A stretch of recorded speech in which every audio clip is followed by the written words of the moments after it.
Bonjour mes élèves, voici une leçon sur la réponse immunitaire, cellules, organes et molécules.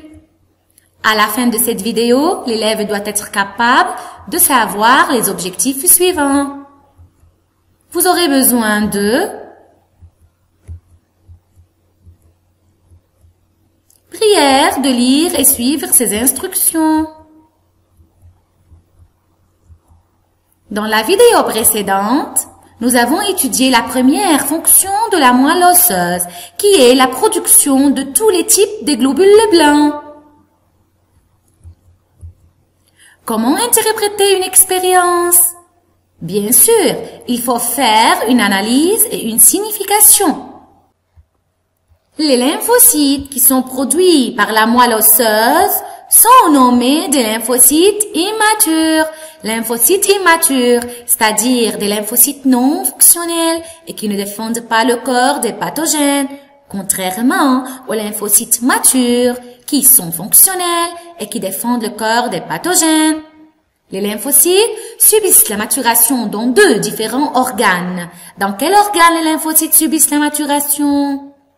Dans le but d'identifier la fonction du thymus, l'expérience suivante est réalisée. Posez le problème convenable dans cette phrase. Le problème, c'est-à-dire la question à poser. La voilà. Quelle est la fonction du thymus? Et il ne faut pas oublier le point d'interrogation à la fin de la question. Le thymus est l'organe situé au-dessus du corps. Nommez maintenant la variable contrôlée. La variable contrôlée, c'est-à-dire le point commun dans les deux expériences. Ici, on remarque que dans les deux expériences, la moelle osseuse est intacte et présente. Donc, la variable contrôlée est la présence de la moelle osseuse. Passons à la variable manipulée. La variable manipulée, c'est-à-dire la variable qui change d'une expérience à l'autre. Ici, on remarque que le thymus est intact, mais ici, il est éliminé. Donc, la variable manipulée est la présence ou l'absence du thymus.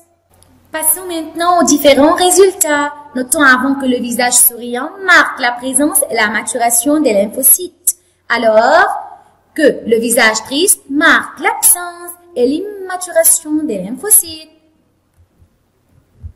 Dans l'expérience 1, il y a présence de tous les types de globules blancs. Encore, dans l'expérience 3, il y a présence de tous les types de globules blancs.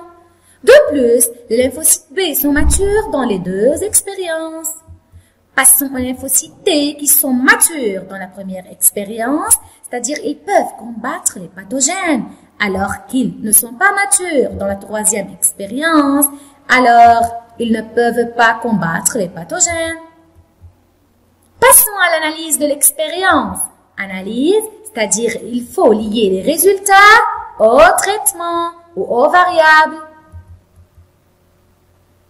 Dans l'analyse, il faut citer d'abord les points communs, puis on passe après aux points différents dans les deux expériences. Analyser l'expérience 1 et 3, c'est-à-dire il ne faut pas mentionner l'indication. Comment? Tous les types de globules blancs sont présents et les lymphocytes B sont matures dans les deux expériences. Ce sont les points communs dans les deux expériences. Quand la moelle osseuse est intacte, ici on a lié les résultats communs à la variable contrôlée. Mais, il ne faut pas oublier mais, les lymphocytes T seulement sont matures dans l'expérience 1 quand le thymus est intact. Ici, on a passé aux points différents dans les deux expériences et on a lié ce résultat à ce traitement, tandis qu'ils sont immatures dans l'expérience 3 lorsque le thymus est éliminé. Encore ici, on a lié ce résultat à son traitement convenable. Quelle est la signification?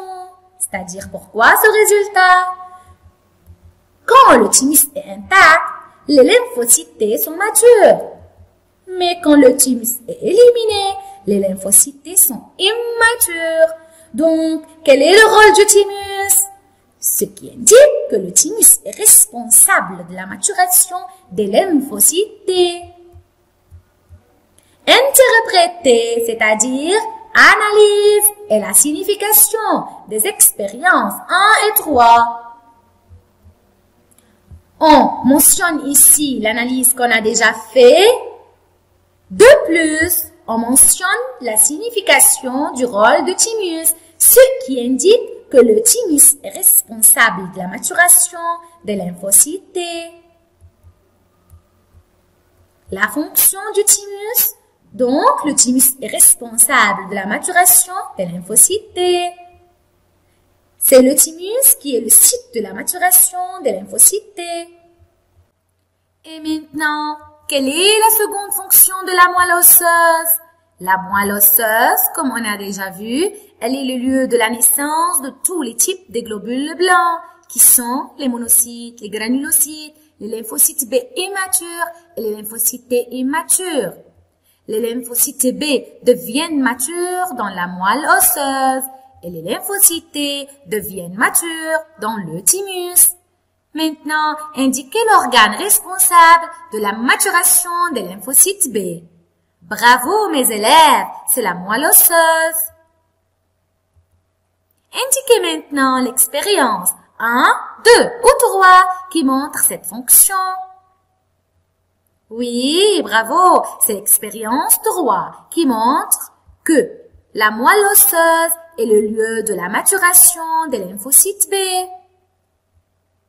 Conseil de dénomination. Le thymus est le lieu de la maturation des lymphocytes T. Bone marrow, c'est-à-dire moelle osseuse en français, est le lieu de la maturation des lymphocytes B. Donc, les lymphocytes B et T sont nommés d'après leur site de maturation.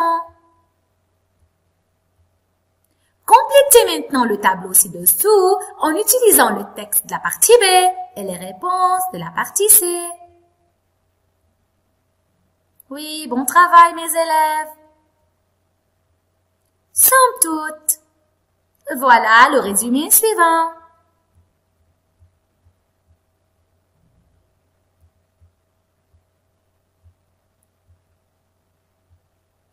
Merci pour votre attention.